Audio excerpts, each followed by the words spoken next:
welcome to another Partners in Crime tutorial. In this tutorial, we're going to make a cinematic looking kind of slash effect in Blender. So let's take a look at what we'll be making. And now let's get to making it. So type numpad 7 on your keyboard to get started. And type Control Alt and then numpad 0 to bring your camera into the top view. And type X and click delete on the keyboard. And right click here and X and delete. And now we've deleted the cube and that lamp there. So what we're going to do is we are going to add in a bezier circle. So Shift A, curve, circle. And this circle is going to be our slash. So let's type Shift D and move that duplicated circle over here and left click. And size it down real small by typing S and moving your cursor in. And left click to confirm that. Now we're going to right click on our circle and go into the Object Data tab. And let's type Alt C Mesh. And now let's convert it back to a curve. So Alt C Curve. And let's uncheck this here. And now you can see we've got a little disconnect going on with our circle. And that's fine. We're going to now rotate our circle. So type R and then R. And left click to confirm that rotation. So now we're going to go into the bevel object section here and click this picker. And we're going to pick the bezier circle 001 here. So now we've used that as our bevel object. So if we adjust the start value of this, you can see, or the end value, you can see that we have our object coming up and it's looking really nice.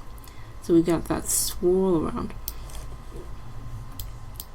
So let's hover your cursor over the end value, see, pull that to 0 and hover your cursor over the start and the end values, and then jump to a later frame.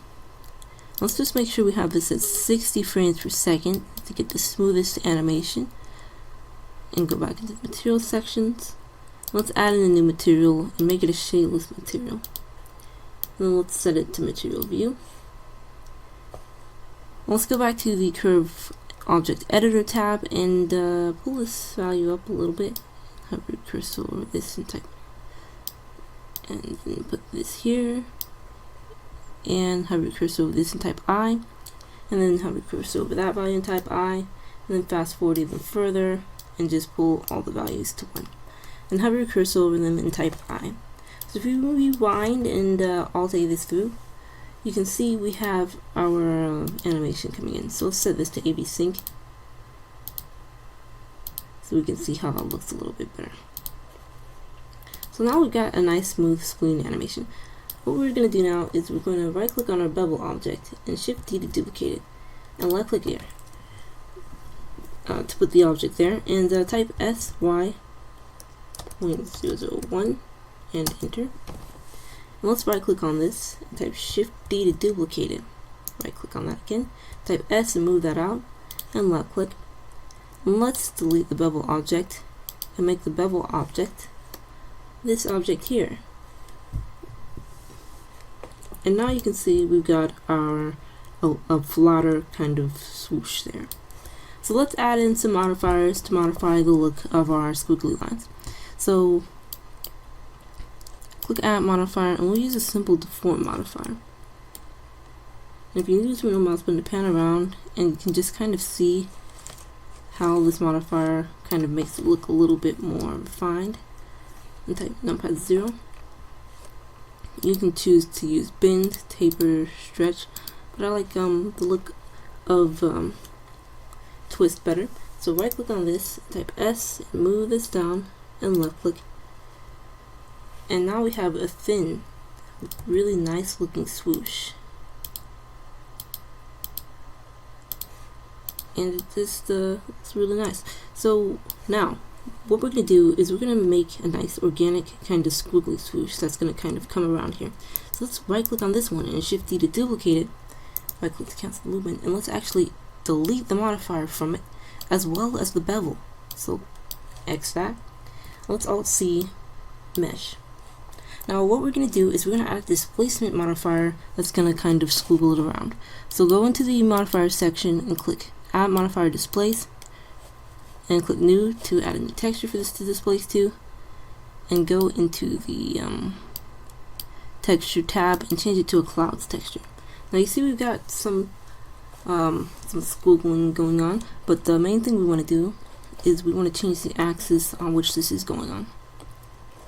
So let's go back here and let's change the direction to Y and put the strength up, and that's looking pretty good.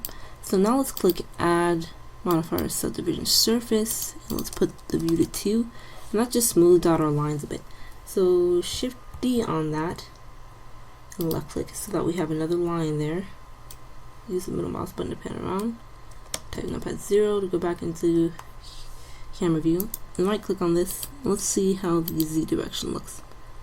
Alright, and then let's put the strength down to 0.6, and now we'll duplicate this one just in case we want an extra one later. So left click to put that there. Now we're going to right click on this and type Alt C to convert it back to a curve, and what we're going to do now is we're going to copy the animation back to the squiggly line object. So let's go back into the curve object data and select our bevel object as I think it was bezier circle 003. Let's right click on this to make sure. Okay, it's 002, so right click on that.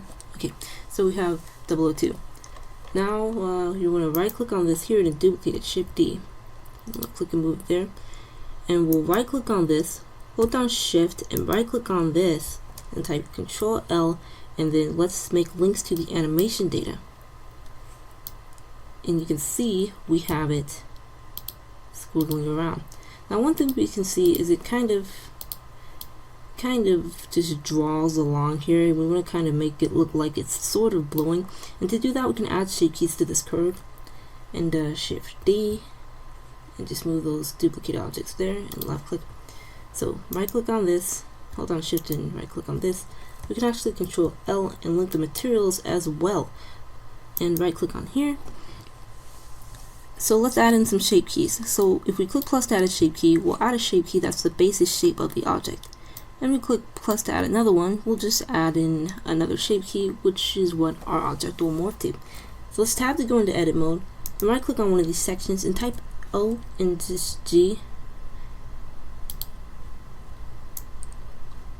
and just use your scroll wheel to just pull these around. So we're using proportional editing to just kind of displace our object.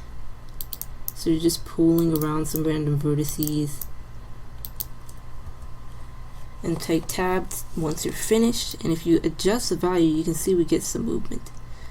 And I want a little bit more of some hectic movement, so we're going to type tab, we're going to pull this in, right click and pull that in, pull this in, and pull that in, and left click and pull that, and just keep pulling around and left clicking, and type tab. And now if we adjust it we get a little bit more fancy. So if we right click on here, let's animate our shape key as our animation goes on. So we got that there. But if we put the value up, you can see we would adjust that. So hover your cursor over here and type I and put that here, and you can then drag the value up a little bit and hover your cursor over I, and that just made it morph to the shape key we've added a little bit. So you can see it kind of pushes in while it squiggles along. It makes it look like sort of like a particle stream. So that is a really nice looking effect. We want it to keep going until it's done squiggling. So got it there, and you can pull that down actually. Let's see, let's jump to this frame and pull it down, and then hover cursor over that and type I, and jump to about this frame and pull it all the way up, and hover your cursor over that and type I. And now we'll rewind and play this through. You can see we have a kind of organic looking spleen particle stream. So we don't want it to go at the exact same speed as the original object. So we'll split the screen here and we'll go into the dope sheet and we'll click this cursor to make sure we're only editing keyframes of the object we have selected. And what we'll do is we'll left click to get to frame 0 and we'll type S.7. And that'll just reduce the speed it takes for this one to finish, so it goes a little bit faster than our original. So let's make it start a little bit later. So GX, and just pull that out, left click, and rewind and Alt A, and we get that nice, these nice effects. So one thing you want to keep in mind is that we don't need to use all of these at once. So let's right click on this one here and just move it out here and left click, Shift D, and let's just right click on this one and Shift D to duplicate it as well, and right click, and let's change around the curves, the shape key a little bit so that it looks different than the first one. So let's right click here and just pull this line up and just pull that and out there, and just keep pulling around, making sure that it looks different. And now we've got some different lines drawn here. So let's say we want to add text to our scene. Well, let's do it, and Shift A text, and tab erase the text, and we'll type element and type tab to exit text edit mode. And now we're gonna open a font on our computer, so let's click this here, and we'll include a link to the font in the description.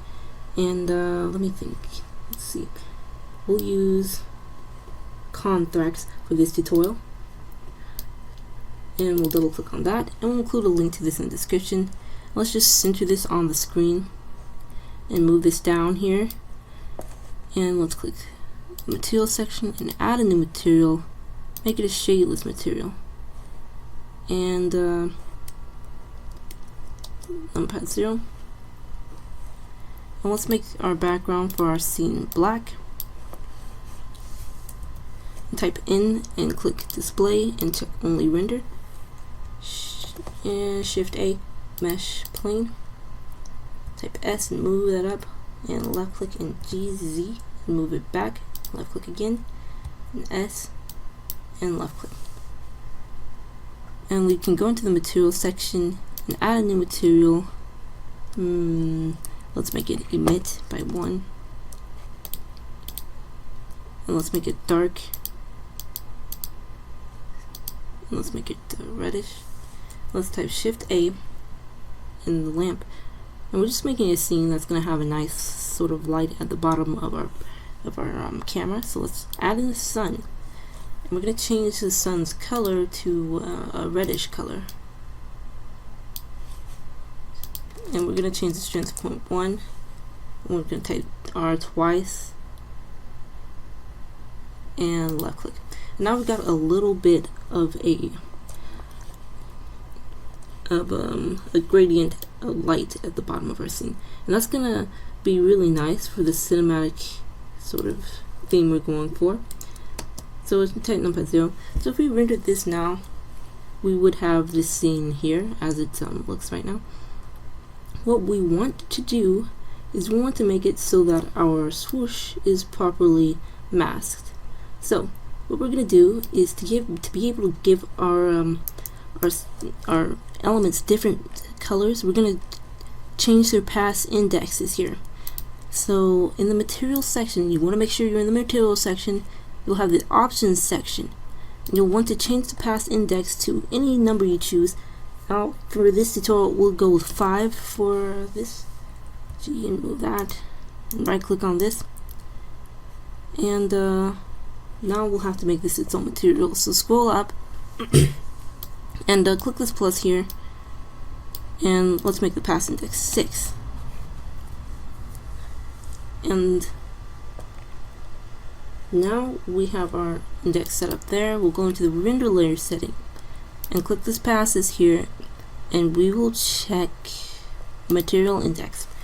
And now we'll also check, let's see, emit, and we will render our scene out and add some glow in the compositor. So render image. We have it rendered, and we're going to jump into a compositor and check use nodes and backdrop and click add output, and then viewer, and put this up here and put this into the viewer there, and click add color mix, hook it up there, and put the material index here. So you can see it's kind of masked out our squiggle elements, and let's set this to add, so it just adds that back.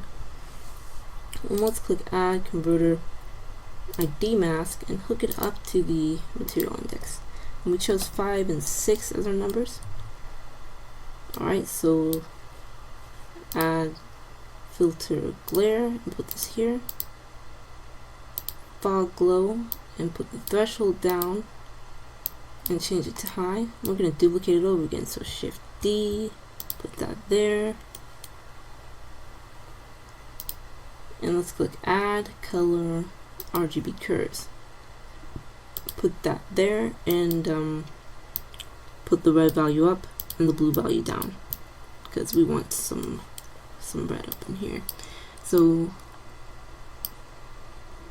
put that in the compositor and just wait to see how our scene should look.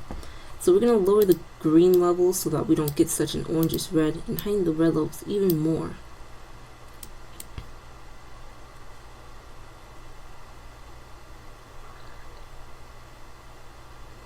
Alright, so we're getting a very nice looking effect here. One thing we can do is we can add some blur to it to improve some quality here. We're going to left click here, shift D, and add another blur node and see if that improves it a little bit. I'm using the mouse button to pan around. Alright, so you can see we've got our red glow. Now let's add in our blue glow. So left click on here and type shift D, and left click here and type A so that we don't have that selected, and then type B, left click and drag over all these nodes, release it, and shift D, and now put this down here. Let's output the index material into this one, except let's now set this one to the value of 6, which is our second pass index value that we have set for a separate object already, and put this here, and lower the red values, heighten the blue values. We should get a nice blue added into our scene that should show up in the compositor in a moment.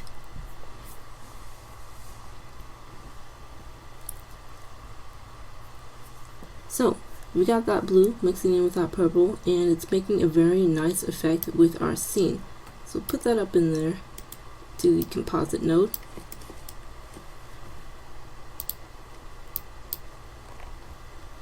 And we have a very nice scene here. If you want to improve the quality of the red part of the scene, you can add a filter, blur filter, and just put this up here and change it to fast Gaussian. And you can put the value to 3 and 3.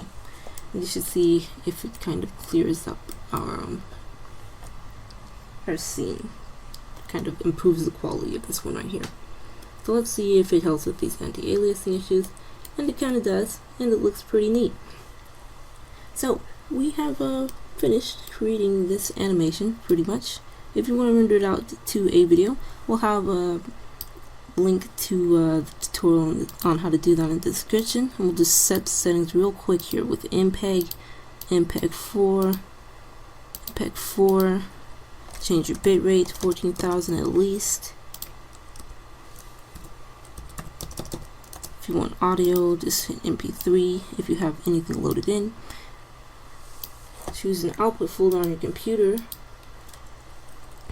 Element, except, and save your file up here, and make sure the resolution gets to 100%, and then you would click render animation. So we're done with this tutorial. We hope you found it helpful, and check out our site and our blog for more tutorials like it. Leave a comment below if you have any questions or just want to express your comments on the tutorial. Leave a like, share the video, and if you want more, subscribe for more tutorials from partners in coordinated rendering of ideas, motion, and effects.